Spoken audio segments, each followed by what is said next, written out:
Buenas noches, Dios les bendiga, hermanos y amigos. Un abrazo desde acá, desde Cotitlán Izcalli. Dios fortalezca su vida, sus corazones. Estamos nuevamente conectados para meditar en su palabra, para seguir estudiando sobre este hermoso mensaje que Jesucristo enseñó en el monte. Y pues lo enseñó a todos aquellos que estaban atentos, ¿verdad?, a lo que Jesús, la doctrina de Jesús, que es algo que, como dije al principio de la serie, este es el carácter de un verdadero creyente. Todo este sermón, Mateo 5, 6 y 7, y esto es por lo que debemos de comenzar nosotros y ir evaluando cómo está nuestra vida espiritual, cómo está nuestro caminar con Dios. Y bueno, hoy vamos a seguir estudiando la segunda práctica que tenían los judíos, los fariseos, y que hoy siguen teniendo, y nosotros también, que es la oración. Y Jesús nos enseña algunas cosas al respecto, pero antes vamos a orar al Señor y darle la honra a Él y pedirle que nos ayude en este tiempo. Padre de todas las luces, a ti venimos, al único eterno, al único sabio Dios. Queremos invocar tu nombre, Señor, reconociendo que de ti somos y para ti vamos, y queremos rogarte que nos ayudes en el entendimiento, en la comprensión, en la retención de tu palabra. Usa mi boca, Señor. Padre, la escritura no es de interpretación privada, Señor. La escritura está, Señor, escrita, Señor, para que la interpretemos tal cual tú quieres. Ayúdanos a entender el espíritu de la letra y no solamente la letra, y podamos vivirla, Señor, en nuestro día a día, porque eso es lo que tú esperas de nosotros. Mientras más sepamos, más compromiso, Señor, contigo, porque tú demandas esto. Ayúdanos, fortalece nuestros corazones por amor a tu nombre, Señor. Amén. Déjenme subirle aquí al volumen porque creo que está bajo. Bien, pues decía que vamos a seguir estudiando Mateo en la segunda práctica. Recordamos que Jesús está hablando ahí en Mateo 6 sobre las prácticas de los fariseos, de hacer la justicia delante de los hombres, según el versículo 1. Ya lo vimos. Estudiamos hace 8 días lo que es la oración, que no debemos ser hipócritas ni hacerlo en público para esperar recompensa, etcétera. Vimos varias cosas y ahora vamos a ver lo que todo el mundo conocemos como el Padre Nuestro. El Padre Nuestro en varias sesiones. Hoy vamos a leer todo el Padre Nuestro nada más para tenerlo como antecedente, y entramos en el tema. Dice el versículo 9, Mateo 6, 9: Vosotros pues oraréis así: Padre nuestro que estás en los cielos, santificado sea tu nombre, venga tu reino, hágase tu voluntad en el cielo, así también en la tierra. El pan nuestro cada día, dánoslo hoy. Y perdónanos nuestras deudas, como también nosotros perdonamos a nuestros deudores. Y no nos metas en tentación, mas líbranos del mal, porque tuyo es el reino, el poder y la gloria por todos los siglos. Amén. Bueno, hasta ahí. Entonces este es el modelo de oración que Jesucristo enseña, y vamos a meditar en ella. Es interesante observar cómo esta oración, esta secuencia, no era el propósito de Jesús que nosotros la repitiéramos, porque arriba estaba enseñando que no se repitiera vanamente. Habíamos establecido hace 8 días que podíamos repetir la oración, pero no banalmente. El énfasis es en lo vano. Lo vano es aquello que no tiene sentido, que no tiene razonamiento. Entonces muchas sectas y muchas personas usan este Padre Nuestro para repetirlo, para expiar sus pecados, para hallar gracia delante de Dios, pero lo hacemos, o se hace, mejor dicho, de una manera repetitiva y banalmente. Jesús lo que está enseñando es otra cosa acá. No es una vana repetición, sino es un modelo de lo que es la oración, de lo que Jesús está enseñando. Por ejemplo, podemos decir: Padre nuestro que estás en los cielos. Esa es la paternidad de Dios. Voy a ir desglosando un poquito. Sencillamente: santificado sea tu nombre. Esa es la prioridad de Dios. Venga tu reino. Ese es el programa de Dios. Estamos esperando el reino, el retorno de Jesucristo. Hágase tu voluntad. Ese es el propósito de Dios, que se haga la voluntad aquí en la tierra y en los cielos. El pan nuestro de cada día, dánoslo hoy. Esa es la provisión de Dios para nosotros. Dice: y perdona nuestras deudas como nosotros perdonamos a quienes nos ofenden. Ese es el perdón de Dios que ejerce a nosotros, y entonces nosotros lo damos. y no nos metas en tentación, mas líbranos de mal. Esa es la protección de Dios. Y luego termina diciendo, porque tuyo es el reino, el poder y la gloria. Esa es la preeminencia de Dios. Entonces todas estas cosas son cosas que vamos a ir viendo, y hoy vamos a ver la primera frase que dice Jesús: cuando ustedes oren, oren así: Padre nuestro, Padre nuestro. Esa es la primera frase que vamos a ver hoy. Y hay mucho que hablar. Podría uno tomar varios días o horas para meditar qué significa esta frase, pero yo me voy a tomar media hora para hablar de esto. Entonces la oración es esencial. Entonces Jesús nos enseña que la oración es esencial para un verdadero creyente, para los hijos de Dios. La oración es el arma más poderosa que Dios nos dio, junto con la palabra de Dios, el ayuno. Esas tres cosas son esenciales que debe tener un verdadero creyente, un hijo de Dios, un discípulo, un siervo, alguien que está entendiendo lo que Jesús enseña acá. Alguna vez se le preguntó a un gran orador en aquella época, a George Mueller, y voy a leer lo que él dijo. Le preguntaron a ese gran hombre cuánto tiempo pasaba orando, y él citó lo siguiente: vivo en el espíritu de la oración, oro conforme a camino, oro conforme me acuesto y oro conforme me levanto. Eso dijo Müller. Era un hombre que oraba, y ese es el espíritu que dice apóstol Pablo en Tesalonicenses cuando dice orad sin cesar. Orad sin cesar tiene que ver con el estado de oración continuo de nosotros hacia el Padre, lo que dice Padre nuestro. Entonces estas palabras son importantes porque la oración siempre va a denotar nuestra dependencia al Padre. Lo voy a decir porque esto es lo que enseña Jesús. Es decir, Padre nuestro está denotando que tú dependes de alguien. Entonces la oración es esencial, básica, primordial, y tenemos que aprender a orar sin cesar. Entonces este pequeño bosquejo que Jesús nos enseña aquí, Padre nuestro que estás en los cielos, etc., es eso, es una enseñanza para que nosotros aprendamos a dirigirnos al Padre que está en todas las luces. La oración descrita aquí en Jesús tiene 6 peticiones esenciales, si ustedes las miran.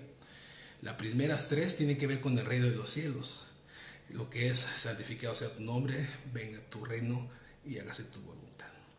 Eso tiene que ver con el reino de Dios, porque toda la oración tiene que ver con la preeminencia, con el darle la adoración a Dios en la oración.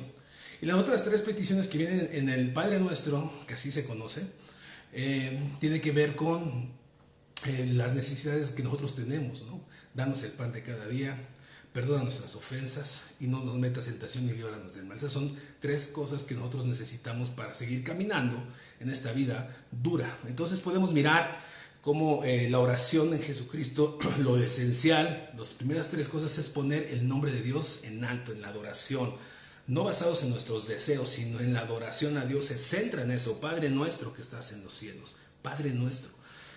El mayor regalo de cualquier ser vivo, mejor dicho, cualquier ser humano, porque no todos los seres vivos, ¿verdad? El mejor regalo de cualquier ser humano es en realidad el poderse llamar y decirse que es hijo de Dios. Muchos piensan que todos somos hijos de Dios, y no es así. No todos son hijos de Dios, son creados por Dios. Y no me voy a meter en eso. Usted tendría que leer la Biblia. Y vamos a ver algunos mensajes o algunos versículos que hablan sobre el poder constituirse hijo de Dios.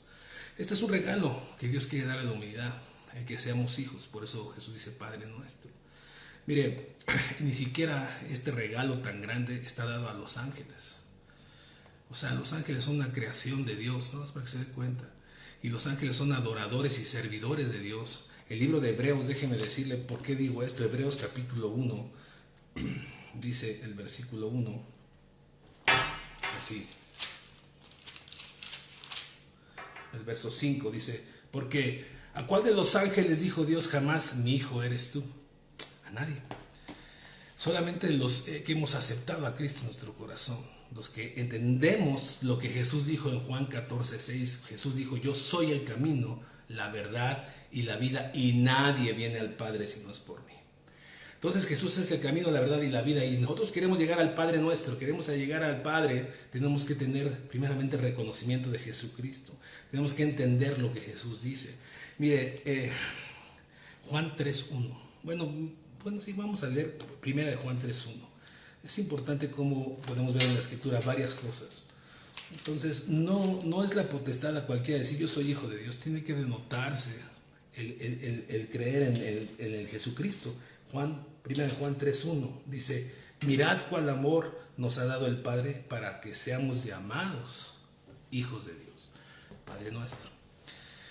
Esto tiene que ver con la secuencia que viene hablando Jesucristo en el Sermón del Monte cuando iniciamos esta serie hace varias semanas. Cuando Jesús empieza a hablar de las bienaventuranzas y dice, bienaventurados los que son pobres de espíritu, ahí inicia el nacer como un hijo de Dios. Porque uno que se entiende que está en bancarrota, uno voltea al Padre y viene al Padre y lamenta su pecado, ¿verdad? ¿Para qué? Para cambiar la actitud, para arrepentirse, como ya lo establecimos o lo vimos hace varias semanas.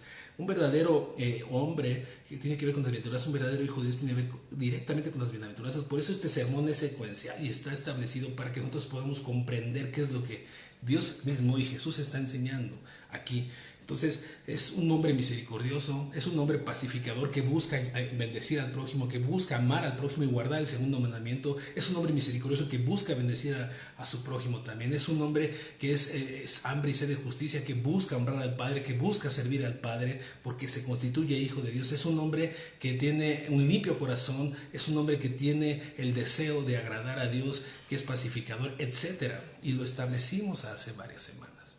Entonces, esto tiene que ver directamente cuando Jesús dice, Padre nuestro que estás en los cielos. Vamos a poner un ejemplo en el plano natural para que podamos verlo más fácilmente.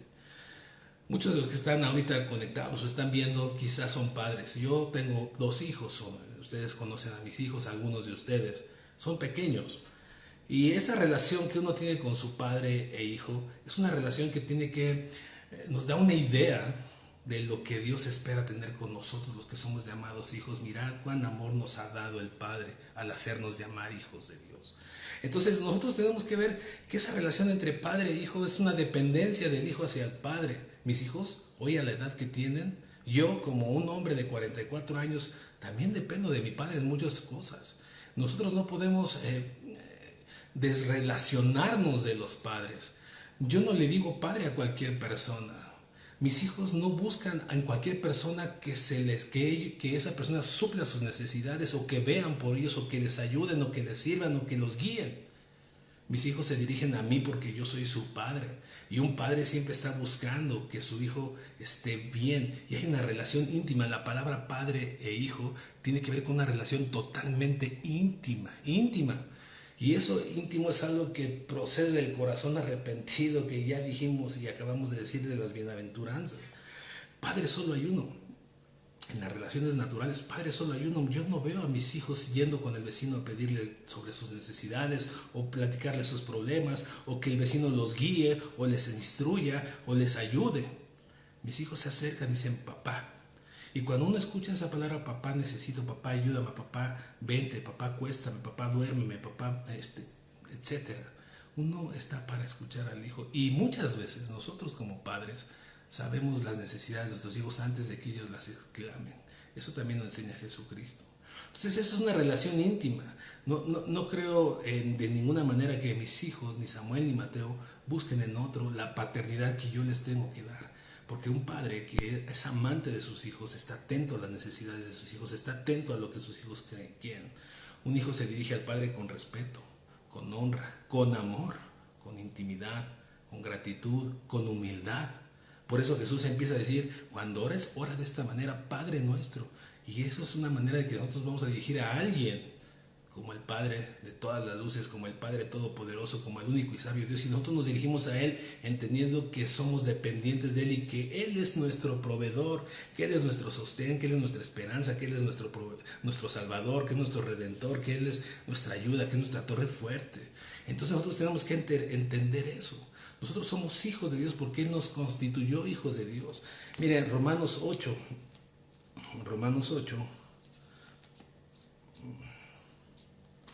Vamos a leer el versículo 15 y el 16. Dice, pero no habéis recibido el espíritu de esclavitud para estar otra vez en temor, sino que habéis recibido el espíritu de adopción por el cual clamamos, Abba, Padre. y el Espíritu mismo da testimonio a nuestro espíritu que somos hijos de Dios. ¿Cómo clama un hijo de Dios que ha recibido a Jesucristo en su corazón, según Juan 14:6? Abba, Padre. La palabra Abba quiere decir papito, padre, de una manera tierna, de una manera dependiente, de una manera de intimidad. A mí cuando mis hijos me dicen papi, se me mueve el corazón, más que cuando me dicen papá. La palabra Abba quiere decir eso. Por eso Jesús dice Padre nuestro. Esa palabra también está escrita en el griego, debería decir Abba. Entonces nosotros tenemos que mirar cómo el Espíritu mismo nos enseña a nosotros y nos da testimonio el Espíritu Santo a nuestro espíritu que somos hijos de Dios. En Efesios capítulo 4 vuelve a enseñar el apóstol Pablo algo semejante, dice Efesios 4 versículo 6. Dice, un Dios y Padre de todos, el cual es sobre todos y por todos y en todos. ¿Se da cuenta? Y Gálatas 4, el versículo 6, dice, y por cuanto sois hijos, Dios envió a vuestros corazones el Espíritu de su Hijo, el cual clama, Abba, Padre. Entonces nosotros somos constituidos hijos y nosotros nos tenemos que dirigir al Padre en oración, en dependencia, en humildad. Esta enseñanza que Jesús está dando en el Sermón del Monte, también se las enseñó a sus hijos, a sus discípulos de una manera más íntima. Porque recuerden, cuando Jesús estaba en el Sermón del Monte había fariseos, había judíos, había quienes le seguían y estaban los 12 discípulos. Pero en Lucas capítulo 11, Jesús enseña lo mismo a sus discípulos. Por eso la oración del Padre Nuestro es para los hijos de Dios, para los discípulos. Fíjense por qué lo digo. Dice, bueno, no lo dice Jesucristo, pero lo estoy afirmando de esta manera. Lucas 11, capítulo 4, el versículo 1. Dice, aconteció que estaba Jesús orando en un lugar y cuando terminó de orar, uno de sus discípulos le dijo, Señor, enséñanos a orar como también Juan enseñó a sus discípulos. Y Jesús les dijo, cuando oréis, decid así, Padre nuestro que estás en los cielos. Y empieza a enseñar todas estas cosas que él repite en el Sermón del Monte. Entonces Jesús está enseñando a sus discípulos cómo deben de orar. Y aquí en el Sermón del Monte es lo mismo. Y esa es la primera expresión que nosotros tenemos que saber a quién nos estamos dirigiendo, al Padre. No nos estamos dirigiendo a cualquier cosa. Tenemos que tener reverencia. Yo no veo que mis hijos me hablen irreverentemente. Ellos me hablan con amor, con respeto, con humildad. Papá. Y cuando dicen papi, me huelen la tapa de los sesos. Entonces nosotros tenemos que entender eso. Y luego vemos más adelante en esta enseñanza de Jesús a sus discípulos, Padre Nuestro, que les dice cómo deben de orar. El versículo 9 dice, y yo os digo, pedid y os daré, buscad y hallaréis, llamad y se os abrirá. O sea, Dios está diciendo, insiste en la oración. Porque dice, porque todo aquel que pide recibe, y el que busca halla, y el que llama se le abrirá. ¿Qué padre, Jesús le pregunta, qué padre de vosotros, si su hijo le pide pan, le dará una piedra? O si pide pescado, en lugar de pescado, le dará una serpiente? O si le pide un huevo, le dará un escorpión? Pues si vosotros, siendo malos, sabéis dar buenas dádivas a vuestros hijos, cuánto más vuestro Padre Celestial, Padre nuestro que estás en los cielos, dará el Espíritu Santo a los que se lo pidan. Nosotros, como padres, en la manera natural, en el plano natural, nos equivocamos. Tenemos errores como padres, a veces nos desesperamos. Y cuando nos piden cosas, a veces queremos que ya nos estén pidiendo, pero Jesús dice, tú insiste, porque el Padre, aunque tú como padre le das a tus hijos lo necesario, pues el Padre aún es más amoroso, misericordioso, amable, tierno, bello, y ha de suplir tus necesidades conforme a sus riquezas en gloria, conforme a sus propósitos.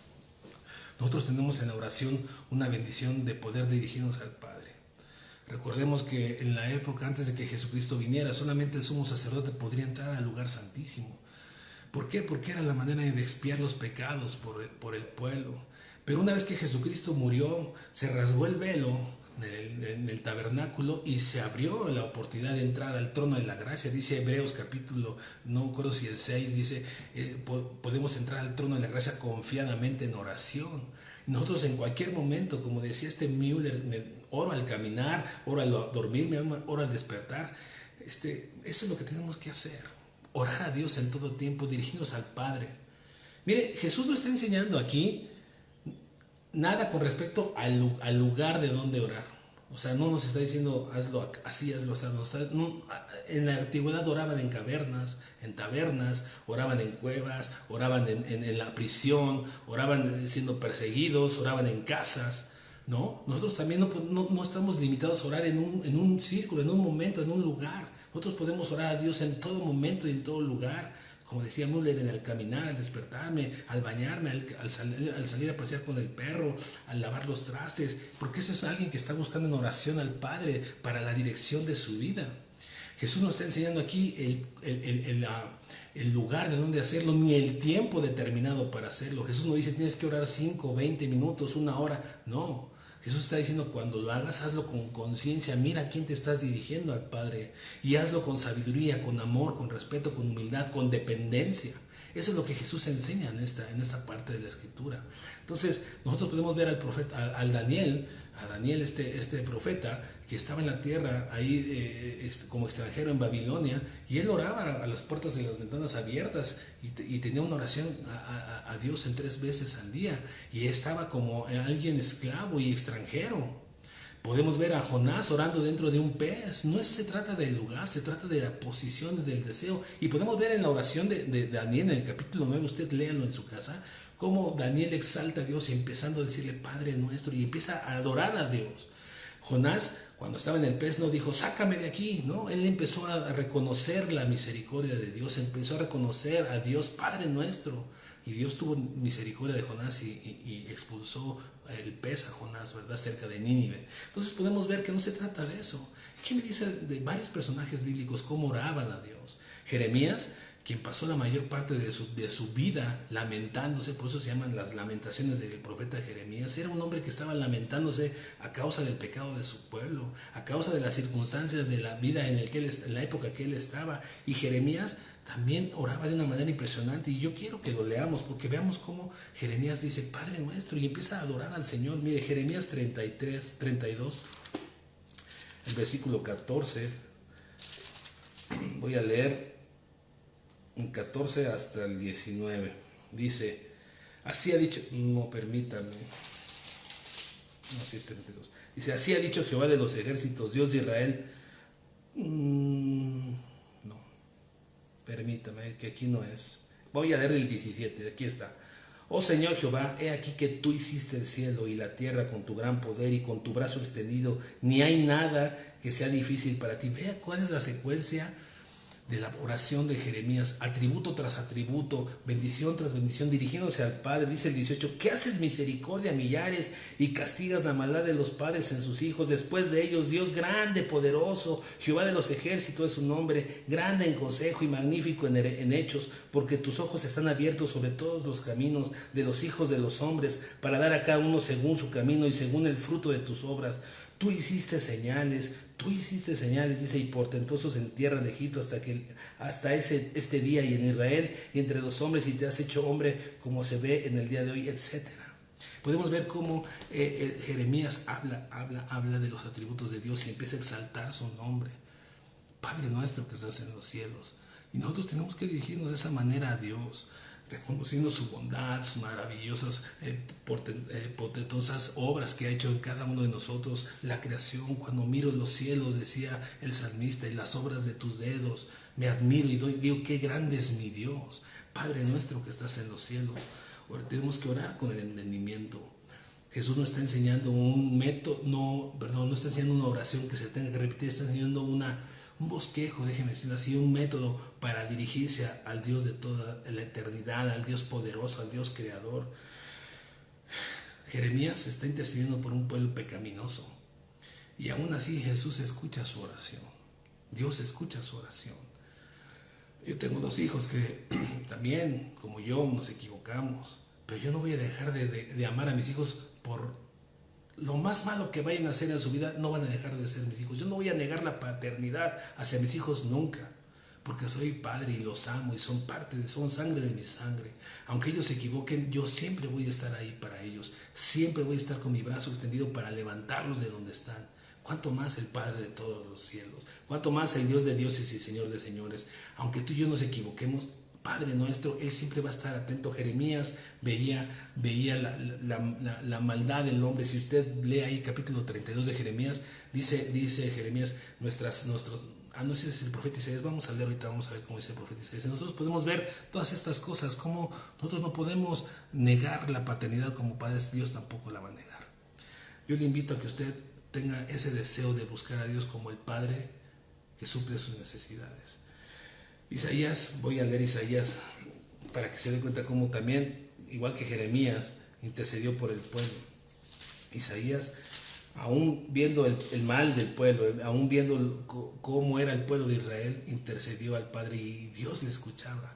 Isaías 64, el versículo 6 dice, fíjate, si bien todos nosotros somos como suciedad, está hablando el profeta Isaías, todos nosotros somos, usted y yo, dice, y todas nuestras justicias como trapos de inmundicia. Un trapo de inmundicia en la antigüedad era lo que hoy conocemos como las toallas sanitarias. Dice, todas nuestras obras son como trapo de inmundicia, no sirven, dice. Y caímos todos nosotros como la hoja, y en nuestras maldades nos llevaron como viento. Pero fíjese cómo sigue diciendo Isaías, nadie hay que invoque tu nombre, que se despierte para apoyarse en ti, por lo cual escondiste en nosotros tu rostro y nos dejaste marchitar en poder de nuestras maldades.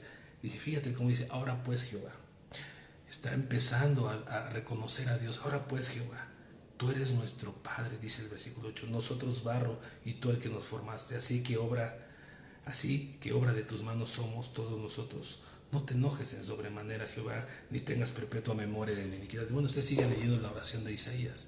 Entonces nosotros no podemos negar la paternidad de nuestros hijos, Dios tampoco. Hemos sido malos, seguimos luchando contra el pecado, pero nosotros tenemos que acercarnos al Padre de todas las luces día a día, con esa humildad, con un corazón contrito y humillado que Dios nos desprecia, y diciendo, Padre nuestro, y intimidad. En esa frase, Padre nuestro, hay intimidad, hay amor, hay dependencia, hay humildad. Eso es lo que nosotros tenemos que hacer cuando nos dirigimos al Padre, cuando estamos en oración. Y cuando uno ora así, no es como los hipócritas. Por eso Jesús establece, no seas como los hipócritas que solamente hablan las repeticiones. Cuando uno entiende a quién se dirige, uno no lo puede hacer hipócritamente, porque delante del Padre estamos. Uno lo hace de una manera humilde, sencilla, sabia. Y uno no puede ser hipócrita ni estar buscando la recompensa. Nuestro auditorio es Dios y no los hombres. Por eso nosotros tenemos que entender Padre nuestro. Déjeme terminar para concluir. Permíteme cerrar esos pensamientos. ¿Qué significa esta frase de que Dios es nuestro Padre? ¿Qué significará cuando decimos Padre nuestro? Muchas cosas. Pero entre otras, número uno, significa el fin del temor de las cosas, de las situaciones. Yo tengo hijos. Ayer en la noche vieron una imagen sencilla en una televisión. Eso no les causó una buena sensación, y al dormir me dijeron, papá, duérmenos, porque no nos gustó eso que vimos. No lo vieron aquí en la casa, lo vieron en casa de un vecino. Entonces, esa imagen a ellos los perturbó, pero ellos se acercaron al Padre y a su madre para que les dieran seguridad. Cuando uno se acerca al Padre, se acaba el temor, porque uno depende del Dios que creó los cielos y la tierra. Padre nuestro. ¿Qué otra cosa significa el fin de la soledad? Debemos de comprender que nosotros no estamos solos, aunque tu padre y tu madre nos dejaran, dice la Escritura en Salmo 27, con todo Dios te recogerá. Nosotros no estamos solos, nosotros tenemos al Espíritu de Dios en nosotros, que es Dios mismo, hablándonos, animándonos, redarguyéndonos, confortándonos, llevándonos a más. Padre nuestro implica fuera temor, implica fuera la soledad. Padre nuestro implica eliminar la desesperanza, porque tenemos una esperanza que nos abriga mañana, porque de Dios somos y a Dios vamos. No tenemos miedo a la muerte. Nuestra esperanza es que tendremos una vida mejor, porque estamos entregados al Padre nuestro. Esa es la oración de un verdadero creyente. El fin del afán, el fin de la preocupación, porque tenemos un Padre que suple nuestras necesidades y que sabe todas nuestras necesidades. Yo no veo a mis hijos preocupados día a día. Oye, papá, ¿y si va a haber para comer? Ellos saben que aquí tenemos lo necesario porque Dios nos ha suplido y porque soy un padre responsable igual que su madre. Yo no veo a un hijo preocupado, tronándose los dedos a ver qué va a suceder. Nosotros no debemos de tener afanes ni preocupaciones, porque tenemos un Padre nuestro que es amoroso, que se ocupa de nuestras necesidades. Espero estarme explicando. ¿Qué significa esa frase Padre nuestro? Entre otras cosas, significa una dependencia absoluta, que obedeceremos al Padre. Si Él nos dice es por aquí, es por ahí. Yo no veo que mis hijos hagan lo que quieren. Ellos obedecen las instrucciones de sus padres. Y nosotros como hijos debemos de obedecer las instrucciones de nuestro Padre que está en los cielos, que están escritas aquí. No hay más revelación más que esta. Aquí está todo, las instrucciones de Dios a tu vida, joven, a tu vida, amigo que me escuchas, a tu vida, mi hermano. Y si nosotros decimos que somos hijos de Dios, hemos de comportarnos como tal, porque Él es nuestro Padre. En eso implica la palabra Padre. La palabra Padre también, cuando nos acercamos, también debe de significar el fin de nuestro extravío, el de vivir bajo nuestras emociones, bajo nuestros conceptos y empezar a vivir bajo los preceptos de Dios. Mis hijos no pueden vivir la vida como ellos quieren. Ellos están siendo formados como tú y yo estamos siendo formados por el Padre nuestro que está en los cielos. Así es de que nosotros debemos de amar a Dios. Debemos de buscar a Dios en oración, en adoración. Y cuando te dirijas a Dios en la oración, recuerda que Él es tu Padre amoroso, que te escucha, que inclina su oído para atender tu necesidad.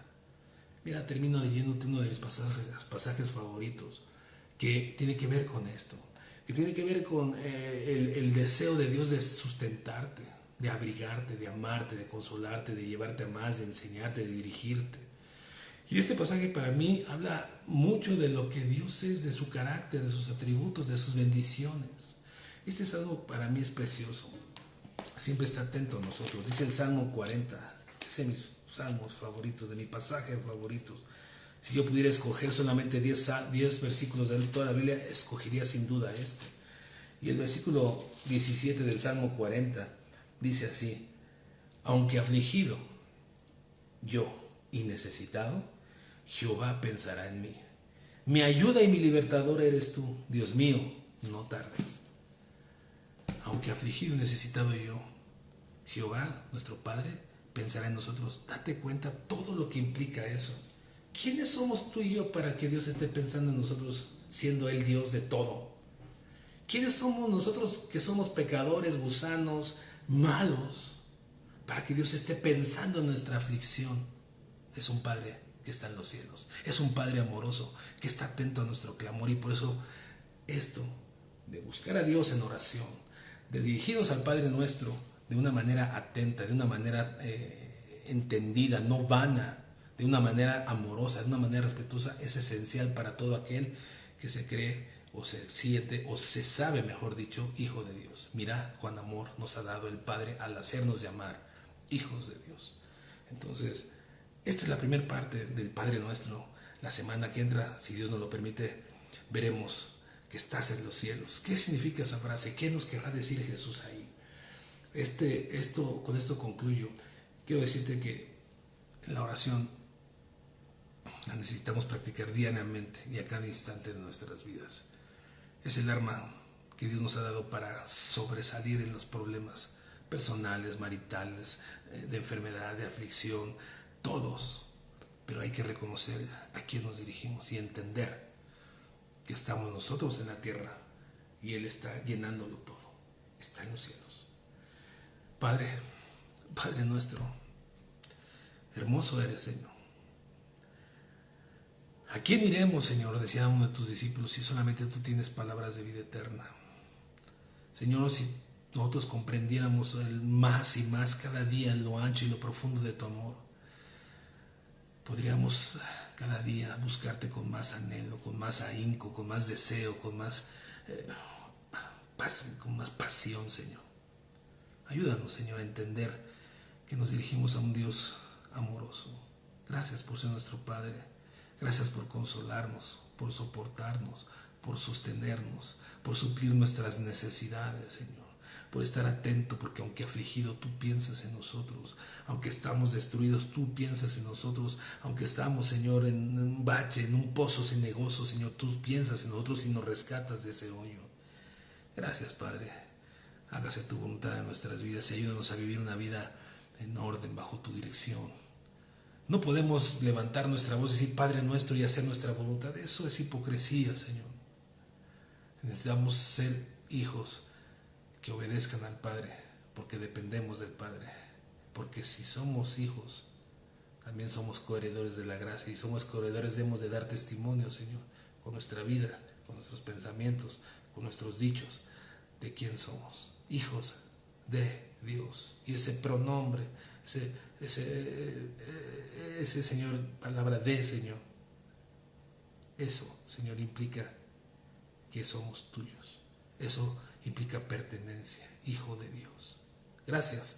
Gracias por tu amor a nuestras vidas. Ayúdanos a seguir meditando en tu palabra. Danos la gracia y danos el entendimiento para aplicarla en nuestras vidas. Por amor a tu nombre, Señor. Amén. Pues muchas gracias. Dios los bendiga y Dios los fortalezca. Mando un abrazo a todos. Pronto nos veremos. Ya falta menos que al principio. Bye bye. Bendiciones.